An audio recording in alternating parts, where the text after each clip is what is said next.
going here.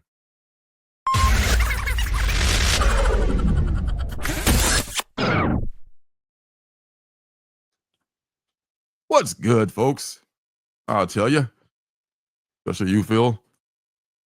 From a couple of weeks ago, there was this book called Dust to Dust, and this was from Image, and this is also on the Giant Generator, Rick Remender umbrella. This is a man that can do no wrong. It's written by J.G. Jones and Phil Bram, and art by J.G. Jones. Man, this thing is kind of like in sepia tone. I guess what you would probably call it. I could be wrong, but it's got this look of the 1940s Dust Bowl. That's when the crops just dried up and people just just blown under by packs of dust, and were moving out of Oklahoma and a few other states in the South. And it starts with this family is just doing just that. The kid is on the beginning, he's just like burning a bunch of centipedes because that's all they can thrive in and some shit like that. And he's just like, boy, come on, bring the dog and get in the truck and let's move on to California. They're heading west to California like the Clampetts, because there ain't nothing there for them in Oklahoma. They had a little homestead there. I guess they were sharecroppers, couldn't make any money there. The sheriff shows up just to, see what's going to happen with him because he's sent there by the richest man in town, who of course owns everything. He doesn't give a shit. There's nothing to grow. I want my money for my house, and all that's for my rent and all that stuff. So these people basically are like skipping out, like, hey, I ain't got it, bro. I ain't got your money, and I'm heading to California. So good luck with all of that. And the kid is such a cool little kid too. I don't know if the story's gonna focus on this family that's leaving or on the sheriff, because there's many characters that could be focused on. And the kid is just like, maybe just like illustrated to just show how bad times were at that time. And the sheriff stops by to say goodbye to them.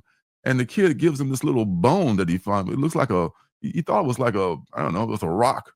And the sheriff deduces right away that that's not a rock. I say, hey, I'll trade you that rock for this pulp novel that I have here, this little cowboy novel.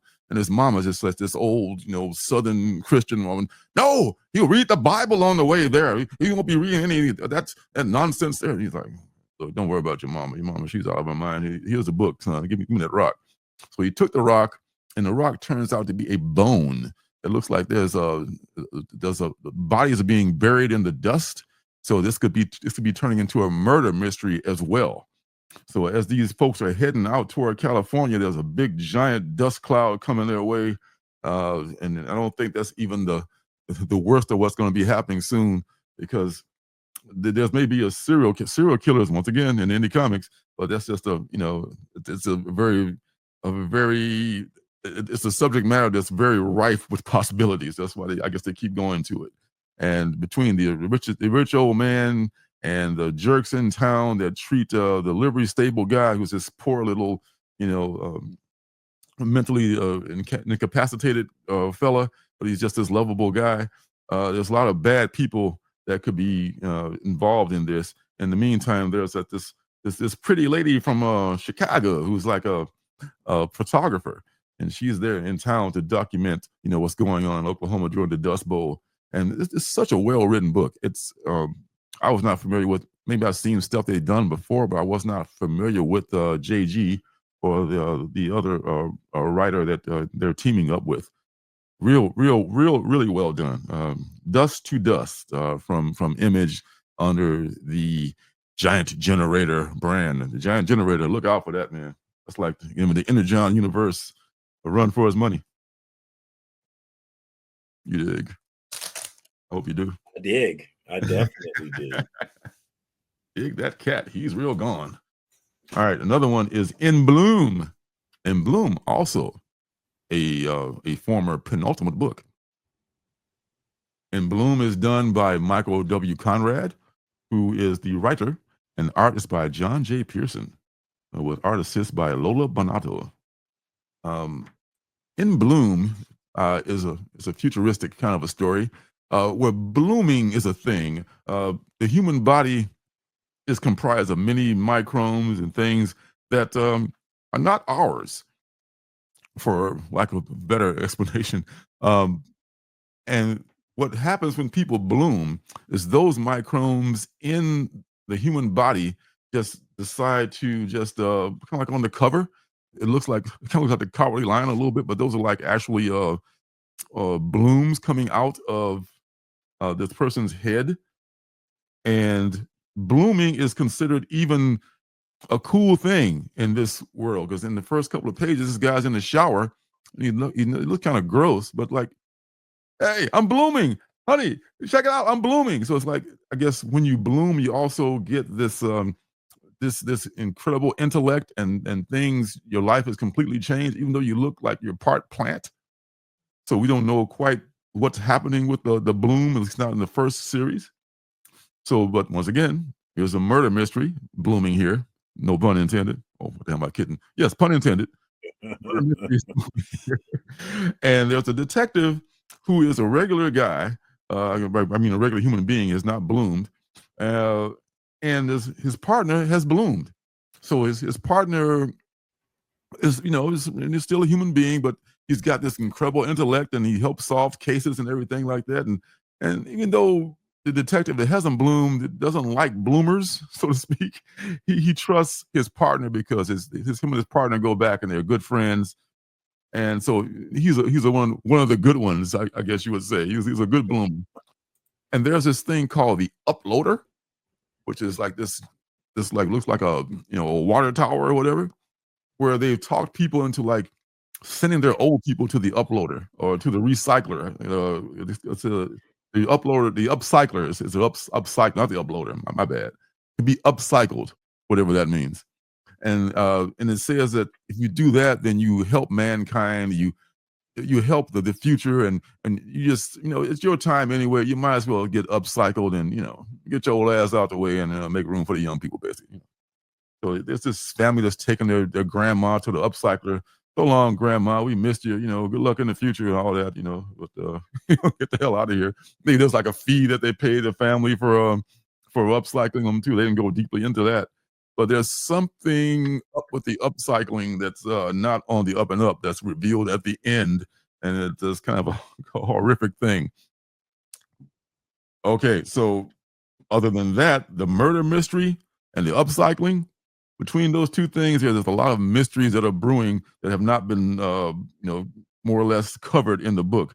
But it's enough to keep you interested because at the end there's another. There's a bunch of murders. I should mention that the murders are only bloomed people. Only bloomed people are being murdered. So there's a pattern here. There's somebody that hates bloomers more than the detective, and they're killing them left and right. So In Bloom is I think number 2 maybe out already or just be coming out next week. It could be in this preview that we'll be looking at very soon, but I forget which. That was yes. Yes, it was a drug. Love is a drug. It was a nightmare. Seriously, man. But people love it. People are just like, hey, I'm a blooming. Yes. Like, really? No, thank you. I'd rather be stupid than be covered in flowers and shit like that. That's just me. That's too dumb to Yeah, realize that. it came out this week. Oh, okay. All right then. So it's on shelves as we speak. So I'm gonna have to pick that up. And it wasn't. I don't think it was. It wasn't in the shop. Maybe Boom is also under Diamond still. Only the stuff from Lunar came in. So that means that I got Image and DC pretty much, and that was it. I still got stuff that I haven't picked up. So maybe Bloom is coming my way next time I go to the shop. Next thing is last week's penultimate book, which is It Won't Feel a Thing from the great Scott Snyder, who's doing all that Absolute Universe, or at least is he doing all 3 of them? He's just doing Batman, right? Or is he doing all? He's just doing Batman, He's doing Batman. And Boom is with Diamond, but they're switching to Penguin Somebody. Random. Yeah. They're switching to Penguin in July 1st, so Yeah. they are with Diamond. Yeah. So yeah, It's as many people will probably do. You Won't Feel a Thing as this guy. He discovered he has a brain tumor, and the brain tumor turns out it's going to be fatal. And he has only a short amount of time. He has months rather than years left. and he just discovers this, and it's affecting his memory, and so he's using he's got a therapist. He lives in an assisted living facility, and this therapist, this aide, I should say, she helps him out. She practices this thing called doors. The doors help him remember things. What's behind this door when you were 15? What's behind this door when you were 21? And he remembers things and he tries to piece things back together, and it helps exercise the mind that he's trying to keep vital for the time that he has left. Um, when he was a kid back in Montana, before he became I should say he's also a former detective, maybe been an FBI agent too, because he is going to speak to these kids and tell them what it's like to go to Quantico and become an FBI agent. So he he's flashing back to the time before he was a detective, when he was growing up in Montana with his best buddy, who also went into law enforcement, and remembering his girlfriend. And his girlfriend was his first girl, his first love, and all that stuff. Don't want to give too much of it away, but there are things that happen to that girl that well, I just go ahead and say, because it's probably going to be a thing. Because there's a serial killer called the Chatterman. And the Chatterman is this legendary killer. Apparently, he's never been, seen except maybe by our hero, who is named Johnny. But they know that these victims are real, and they cover several states. And his girlfriend was one of the first victims, or one of the many victims, I should say, probably first, because this took place when he was a teenager, and he's an elderly man now. Well, he's like in his 50s, 60s, something like that. Well, some of people will call that elderly, but not me. I mean, it's kind of elderly though. People start calling you sir, like I mean, what would you call elderly if not 50, 60? 90. I keep moving the goalposts, Nice. The older I get. Very nice. Thank you. So he's trying to keep his mind sharp, and his buddy, the cop who's chief of police now back in Montana. He's trying to help him with stuff, and they're both trying to keep him keep his mind alert. And then they discover that what, there's been another Chatterman murder, and Sorry, Gene. and right there he just snaps into it, like, what, I'm back. I don't have much time left, but damn it, I'm going to find the Chatterman, and it's the last thing I do, which it very well may be. I bet that it is. I'm going to catch the Chatterman, because we got unfinished business, and I can't leave this realm. That's right. Be careful. Watch your mouth. Okay, guys. Sorry, Janet. Sorry, David. I take it all back. 90 is elderly. Right. That's the age. That's right. Just mature. That's all. Yeah. You done stirred up some shit now. All right. So the writing of this, I mean, this is just Scott. Scott's the only writer on this, and Jock is the only artist on this. Colors by Lee Loftridge, a very good colorist. He works with Jock to do the colors, and World Design does the lettering. This is a very good book. This is worth the $9, man. I just it's wordy, but it's like every word is important. I mean, he's narrating Johnny's narrating the story of his life, and he's still got enough of his wits left to to narrate the story and keep you involved with it. It moves along at a really good pace, and man, there's some shocking things in here, but it's very good, and it's a very human feeling book. You won't feel a thing from Scott Snyder and Jock from Distillery. Distillery has got some good stuff out there, as do many of these indie publishers, like the one we just had on the show not too long ago. So support indie comics, folks. Yes, it's a good looking book, and I got the booty cover coming, just like me and me and my guy here. God, who was that was buying it? Oh, that was Larry Love. Larry Love's got that book coming too. So yeah, check it out, folks.